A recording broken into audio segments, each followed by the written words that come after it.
দর্শক, আমি এই মুহূর্তে আপনাদের সামনে কথা বলতে এসেছি বর্তমান সরকার জয় বাংলা স্লোগানকে কেন ভয় পাচ্ছে এই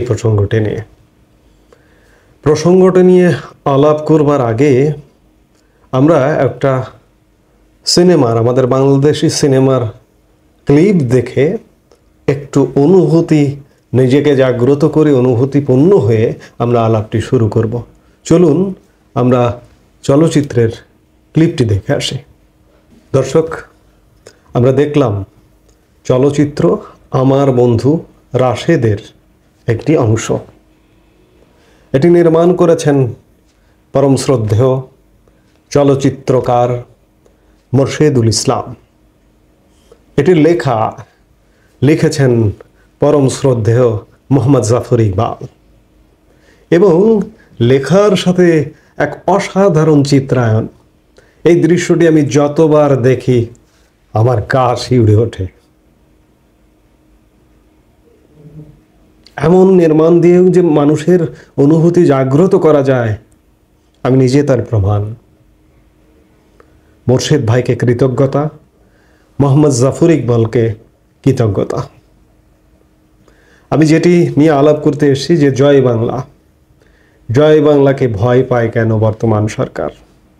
জয় বাংলাকে ভয় পায়, জয় বাংলা আমাদের মুক্তির স্লোগান, জয় বাংলা আমাদের স্বাধীনতার স্লোগান, জয় বাংলা আমাদের 7.5 কোটি মুক্তিকামী মানুষের 1971 সালের হৃদয়ের স্লোগান হয়ে উঠেছিল, পাকিস্তানি ভিত কাঁপিয়ে দেওয়ার স্লোগান হয়ে উঠেছিল।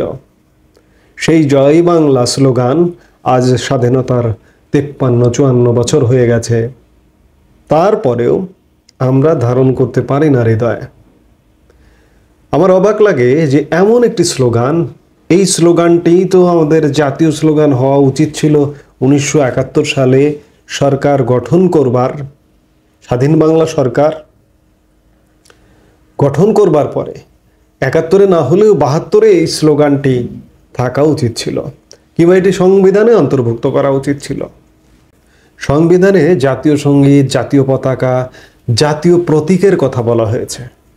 একই সাথে জাতীয় স্লোগানটিও যদি সেই সময় অন্তর্ভুক্ত করা যেত সেটি ভালো হতো।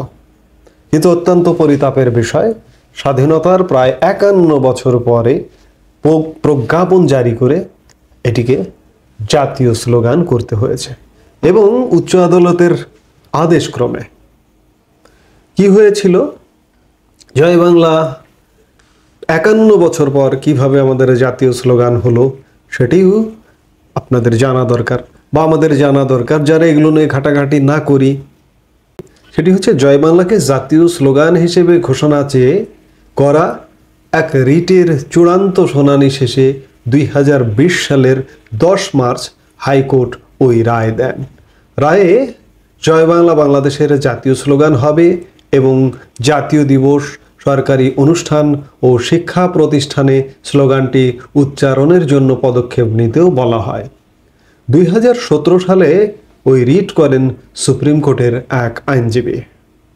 এই যে 2020 সালে 10 মার্চ যে রায়টি দেওয়া হয়েছিল, সেই রায়ের প্রেক্ষিতে তৎকালীন সরকার 2022 সালে এক প্রজ্ঞাপনের মাধ্যমে জয় বাংলাকে জাতীয় স্লোগান হিসেবে পালনের নির্দেশ জারি করেন।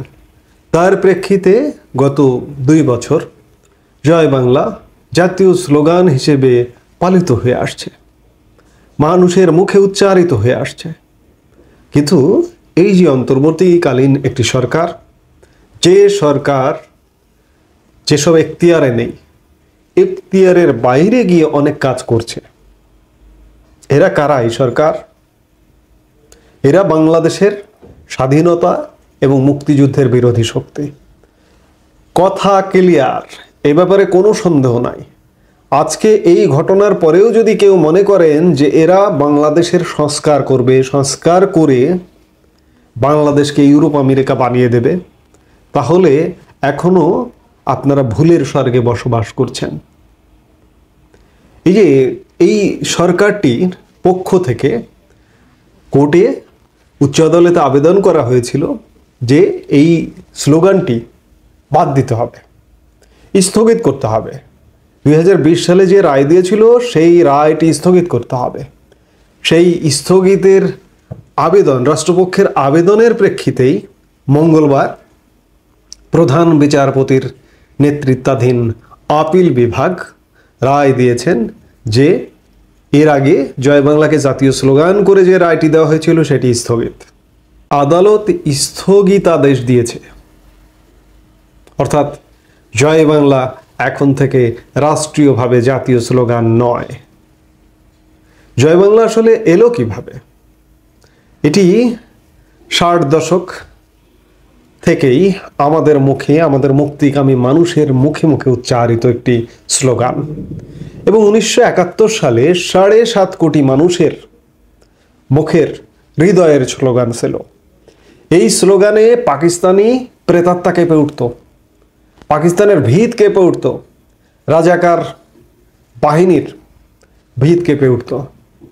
সেই স্লোগানটিকে আমরা জাতীয় স্লোগান করতে পারিনি দীর্ঘদিন, সেটি আমাদের ব্যর্থতা। আজকে সেটি জাতীয় স্লোগান হয়েছে, হবার 2 বছর পরে এটি নিয়ে প্রশ্ন আসছে, কিংবা আদালতের রায়ের 4 বছর পরে এটি নিয়ে প্রশ্ন এসছে। কদিন আগে জয় বাংলা জাতীয় স্লোগান দিয়েছিলেন এক সিভিল সার্জন। সেই সিভিল সার্জনের চাকরি পর্যন্ত খেয়েছে এই সরকার। জয় বাংলা স্লোগান নিয়ে এই সরকারের আতঙ্কের কারণ, বিজয় নিয়ে এই সরকারের আতঙ্কের কারণ, মুক্তি নিয়ে এই সরকারের আতঙ্কের কারণ, 1971 প্রশ্নে এই সরকারের অ্যালার্জির কারণ। কাদের অ্যালার্জির কারণ হতে পারে? পাকিস্তানিদের তৎপরতা বেড়ে গেছে বাংলাদেশে, বুঝতেই পারছেন। এবং বর্তমান যে সরকারটি, এই সরকারটি পাকিস্তান সমর্থিত সরকার, এবং বাংলাদেশের জনগণ যারা স্বাধীনতা মুক্তিযুদ্ধের বিরোধী শক্তি, কিছু কিছু রাজনৈতিক দলও আছে যারা বাংলাদেশের স্বাধীনতা মুক্তিযুদ্ধের বিরোধী শক্তি, তারা স্বাভাবিকভাবেই জয় বাংলা স্লোগান কিংবা মুক্তিযুদ্ধের কোনো স্মৃতিচিহ্নকে সহজে কেন এরা মানতেই পারবে না, এবং সেই চিহ্ন নিশ্চিহ্ন করবার জন্য যত রকমের পদক্ষেপ আছে তারা সেগুলোই করবে। তারই একটি অন্যতম পদক্ষেপ এই যে জয় বাংলা জাতীয় স্লোগান হাইকোর্টের যে রায়, সেই রায়কে স্থগিত করবার আবেদন স্বয়ং রাষ্ট্রপক্ষ থেকে আবেদন করা হয়েছে। বুঝতে পারছেন যে রাষ্ট্রপক্ষ কারা? আর বুঝতে বাকি রাখবেন না দয়া করে। এবং এই যে মঙ্গলবার যে এটির রায় দেওয়া হলো যে জয় বাংলা জাতীয় স্লোগান এখন থেকে আর থাকবে না, স্থগিত, বাংলাদেশের মানুষের প্রতিক্রিয়া দেখেছেন? কোটি কোটি মানুষ যারা সমাজ মাধ্যম ব্যবহার করেন, সামাজিক যোগাযোগ মাধ্যম ব্যবহার করেন, তাদের প্রতিক্রিয়ায় নতুন করে জয় বাংলায় উজ্জীবিত হচ্ছে বাংলাদেশের মানুষ। জয় বাংলা, স্বাধীনতা মুক্তিযুদ্ধের প্রশ্নে বাংলাদেশের 80% মানুষ আপোষহীন। এই জায়গায় যদি কেউ হাত দেয় তার হাত পুড়ে যাবে। আপনারা হাত দিচ্ছেন, সরকার পক্ষ থেকে হাত দিচ্ছেন, পেছন থেকে কলকাঠি কে নাড়ছে, কারা নাড়ছে আমরা বুঝতে পারি। আপনাদের হাত পুড়ে যাবে, হাত থাকবে না। আপনারা আমার মুক্তিযুদ্ধকে নিয়ে হেলা খেলা শুরু করেছেন। আমার জাতীয় স্লোগান, আমার মুক্তিযুদ্ধের স্লোগান, আমার মুক্তির স্লোগান 60 দশক থেকে, সেই স্লোগানকে নিয়ে আপনারা হেলা খেলা শুরু করেছেন। আপনাদের হাত পুড়বে, মাস্ট, কেউ ঠেকাতে পারবে না। আপনারা বলছেন জয় বাংলা আওয়ামী লীগের স্লোগান। আওয়ামী লীগ স্লোগানটিকে বাঁচিয়ে রেখেছে, এই জন্য আওয়ামী লীগকে অবশ্যই সাধুবাদ দিতে চাই। আওয়ামী লীগের এটা দলীয় স্লোগান না। আওয়ামী লীগের কোনো কাগজপত্র, কোনো গঠনতন্ত্র, কোনো জায়গায় লেখা নাই যে আওয়ামী লীগের দলীয় স্লোগান হবে জয় বাংলা। আওয়ামী লীগ ধারণ করে, মুক্তিযুদ্ধে নেতৃত্ব দিয়েছে, এই কারণেই তারা জয় বাংলাকে লালন করে। কিন্তু আপনারা যারা এই জয় বাংলাকে লালন করেন না, মুক্তিযুদ্ধকে লালন করেন না, তাদের কাছে জয় বাংলা একটা বিষাক্ত কিছু মনে হবে। আপনারা ভাবছেন যে বাংলাদেশকে আবার পাকিস্তানে ফিরিয়ে নিয়ে যাবেন? আপনাদের অনেকের আচার আচরণ অ্যাটিটিউডে তো সেটাই মনে হচ্ছে, এবং পাকিস্তানও মনে করছে যে বাংলাদেশ আমরা উদ্ধার করেছি। ৭১ যে পরাজয় ঘটেছিল সেটি থেকে বেরিয়ে পূর্ব পাকিস্তান পেয়েছি আমরা। নানান কর্মকাণ্ডে তেমনটাই মনে হচ্ছে। বিশেষ করে পাকিস্তান রাষ্ট্রদূত বাংলাদেশে যিনি অবস্থান করছেন তার লাফালাফি দাপাদাপি দেখে কিন্তু তাই মনে হচ্ছে। কিন্তু ভুলে যাবেন না, বাংলাদেশের স্বাধীনতাকামী মুক্তিকামী মানুষ কিন্তু মরে যায়নি এবং মরে যাবেও না। যুগে যুগে জন্মাবে ৭১ মুক্তিযুদ্ধের স্বাধীনতার চেতনার মানুষ। আজকে যে শিশুটি জন্মাচ্ছে সেও ৭১ চেতনার মানুষ হয়ে বেড়ে উঠবে। ৭১কে স্বাভাবিকভাবে নেয় না, মুক্তিযুদ্ধকে স্বাভাবিকভাবে নেয় না। মুক্তিযুদ্ধের বিনিময়ে ৩০ লক্ষ শহীদ, ৩ লক্ষ মা বোনের ইজ্জতের বিনিময়ে অর্জিত বাংলাদেশকে মেনে নেয় না কারা? আপনারা, যারা স্বাধীনতা বিরোধী শক্তি। কি অবাক লাগে যে ৭১ মুক্তিযুদ্ধের মতো এক বৃহৎ বিষয়, বিশাল বিষয়কে প্রতিপক্ষ হিসেবে দাঁড় করিয়েছে এই যে জুলাই মাসের যে ষড়যন্ত্রের নামে যে অভ্যুত্থানের কথা বলা হচ্ছে সেটিকে। আমি অনেক কথা বলতে চাই না। এই যে জুলাই স্মৃতি ফাউন্ডেশন গঠন করেছে, আপনি চিন্তা করেছেন রাষ্ট্রীয় কোষাগার থেকে এক জুলাই স্মৃতি ফাউন্ডেশনকে ১০০ কোটি টাকা দেওয়া হয়েছে। এগুলো জানতে হবে, এগুলো বুঝতে হবে। মুক্তিযুদ্ধের মতো বিশাল ঘটনাকে প্রতিপক্ষ করেছে। এই যে নিহত আহত সংখ্যা নিয়েও তো এরা ধোঁয়াশা করছে। এরা মুখে বলছে ২,৫০০ শহীদ হয়েছে, আজ পর্যন্ত দেখাতে পেরেছে? এরা যে আন্দোলনটি করেছিল ১৫৮ জন সমন্বয়কের কথা বলছিল, আজ পর্যন্ত দেখাতে পেরেছে? পারেনি। অর্থাৎ আমরা আমাদের সাথে একটা ধোঁকাবাজি, একটা মিথ্যের বেশাতি গেয়ে এরা এগিয়ে যাচ্ছে। ৪ মাস পেরিয়ে গেল, এদের এই অবস্থা। আরো কতদিন পেরুবে? বাংলাদেশের মানুষ যদি না জাগে তাহলে আরো দীর্ঘদিন এরা এইভাবেই কাটিয়ে দেবে। নানা রকম ধোঁকাবাজি, নানা রকম প্রতারণা দিয়ে কাটিয়ে দেবে। কিন্তু প্রতারণা, ধোঁকাবাজি একদিন না একদিন ধরা খাবেই, ধরাশয়ী হবেই। যেটি বলছিলাম যে জয় বাংলা স্লোগান আসলে এদেরই ভয়। এই সরকার প্রধান মোহাম্মদ ইউনূস, তিনিও আসলে স্বাধীনতা বিরোধী। যে এতদিন আমরা জানতাম না, এতদিন আমরা ভাবতাম যে সাবেক প্রধানমন্ত্রী শেখ হাসিনা আসলে ভুল ছিল, কিন্তু আসলে শেখ হাসিনাই সঠিক ছিল। মোহাম্মদ ইউনূসকে যে বিভিন্নভাবে আইনের আওতায় এনেছিল সেটি আসলে সঠিক ছিল। আজকে সেটি প্রমাণিত সত্য। কারণ একজন মানুষ স্বাধীনতা বিরোধী, মুক্তিযুদ্ধ বিরোধী, সেই মানুষ দেশের কল্যাণে কি কাজ করতে পারে? কোনো কাজই করতে পারে না। তার নিদর্শন একটু একটু করে পাওয়া যাচ্ছে। এই লোকটির এইরকম দায়িত্বে আসাটা উচিত ছিল না। যদি আসতেন তাহলে বাংলাদেশের বেশিরভাগ মানুষ ভুল বুঝতো যে এইরকম একটা মহান মহৎ নোবেল বিজয়ী মানুষ, আন্তর্জাতিক খ্যাতি সম্পন্ন মানুষ, তাকে নিয়ে শেখ হাসিনা হেলা খেলা করে। এই যে আন্তর্জাতিক খ্যাতি সম্পন্ন মানুষের কথা বলা হচ্ছে, পৃথিবীতে এখনো জীবিত আছে নোবেল বিজয়ী কয়েকশো, সব সময় জীবিত থাকে কয়েকশো মানুষ। কারণ প্রতি বছর একটা উল্লেখযোগ্য সংখ্যক মানুষকে নোবেল পুরস্কার দেওয়া হয়, জীবিত আছেন। সেখানে একজন মোহাম্মদ ইউনূস।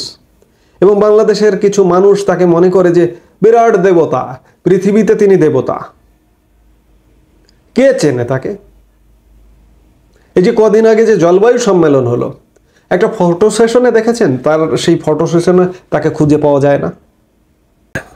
এই যে মার্কিন যুক্তরাষ্ট্রে থেকে জাতিসংঘের সাধারণ অধিবেশনে গিয়ে ঢালাওভাবে প্রচার করেছিল যে $7 বিলিয়ন সাহায্য, ঋণ, সহায়তা নিয়ে আসছেন। কোথায় সেগুলো? সেগুলো কি আদৌ আসবে? আসবে না। দুদিন আগে একটি ঘটনা ঘটিয়েছে। ইউরোপীয় ইউনিয়নের 27 দেশের সাথে বৈঠক করছেন প্রধান উপদেষ্টা মোহাম্মদ ইউনূস, বলছেন কি ফেক, কি মিথ্যে। অথচ অর্ধেক দেশ, 27-এর অর্ধেক দেশের সাথে বৈঠক করেছেন তিনি। অনেকেই আসেননি। যুক্তরাজ্যের মতো প্রভাবশালী, ইউরোপের সবচেয়ে প্রভাবশালী, ইউরোপের লিডার যাদেরকে বলা হয়, যুক্তরাজ্যের মতো প্রভাবশালী দেশের রাষ্ট্রদূত আসেননি। কি ফলাও করে মিথ্যাচার করা হচ্ছে, মিথ্যা প্রচার প্রচারণা করা হচ্ছে। এরাই ভয় পায় স্বাধীনতা মুক্তিযুদ্ধকে, এবং আওয়ামী লীগকেও ভয় পায়, কারণ আওয়ামী লীগ মুক্তিযুদ্ধে নেতৃত্ব দানকারী দল। আওয়ামী লীগের নেতিবাচকতা আছে, বাংলাদেশে কার নেতিবাচকতা নাই? আমাকে একটু দেখান তো, বলুন তো।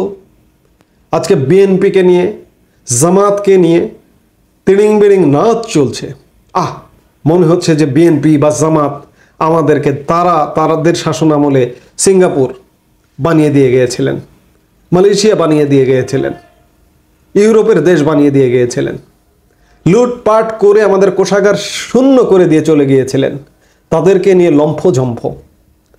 বিএনপি যখন ক্ষমতা ছাড়ে সর্বশেষ 2006 সালে, বাংলাদেশে কি কোনো রিজার্ভ ছিল? আওয়ামী লীগের আমলেই $48 বিলিয়ন রিজার্ভ উঠেছিল। আওয়ামী লীগ $20 বিলিয়ন রিজার্ভ রেখে গিয়েছিল। আর কত কথা বলবো। জয় বাংলাকে ভয় করে এরা, অবসান চায়, খুব শীঘ্রই অবসান হবে সেটি প্রত্যাশা করে। জয় বাংলাকে এরা ভয় পায়, কিন্তু জয় বাংলা নিয়ে আমরা সাহসিকতার সাথে সামনের দিকে এগিয়ে যাব। কারণ জয় বাংলা আমাদের মুক্তির স্লোগান, জয় বাংলা আমাদের স্বাধীনতার স্লোগান। সেই জয় বাংলা আমরা এতদিন যারা বলিনি, বলবার প্রয়োজন মনে করিনি, তারা আবারও নতুন করে সোচ্চার হব। জয় বাংলা কোনো দলীয় স্লোগান নয়, জয় বাংলা 1971 সালের স্লোগান, জয় বাংলা মুক্তিকামী মানুষের স্লোগান। আওয়ামী লীগ, রাজনৈতিক দল আওয়ামী লীগ জয় বাংলাকে বাঁচিয়ে রেখেছেন। এই জন্য জয় বাংলা বাঁচিয়ে রাখা আওয়ামী লীগকে কৃতজ্ঞতা, সাধুবাদ জানায়। এই যে গতকাল মঙ্গলবার জয় বাংলা নিয়ে যে রায়টি হলো, রায় হবার পরে সমাজ মাধ্যমে জয় বাংলা স্লোগানে মুখরিত হতে দেখলাম। এতে সত্যি আমি অভিভূত ব্যক্তিগতভাবে। এই জন্য এখন থেকে আমরা আমাদের জাতীয় স্লোগান, আমাদের মুক্তিযুদ্ধের স্লোগান, স্বাধীনতার স্লোগান এতদিন যারা আমরা বলিনি কিংবা বলবার প্রয়োজন হয়নি, বা এটি অনেকে মনে করেছে যে আওয়ামী লীগের স্লোগান, তারা নতুন করে সোচ্চার হব স্বাধীনতা মুক্তিযুদ্ধের চেতনায়। এখন থেকে প্রতিটি কথায়, প্রতিটি কর্মে, প্রতিটি কর্ম আলাপ আমরা শেষ করব জয় বাংলা বলে। জয় বাংলা। এই মুহূর্তে এ পর্যন্তই। সবাই ভালো থাকুন, সুস্থ থাকুন। আমাদের ভিডিওগুলো নিয়মিত পেতে সাবস্ক্রাইব করুন Sajjad Kadir and the legends YouTube channel এবং লাইক, কমেন্ট, শেয়ার করে সাথে থাকুন।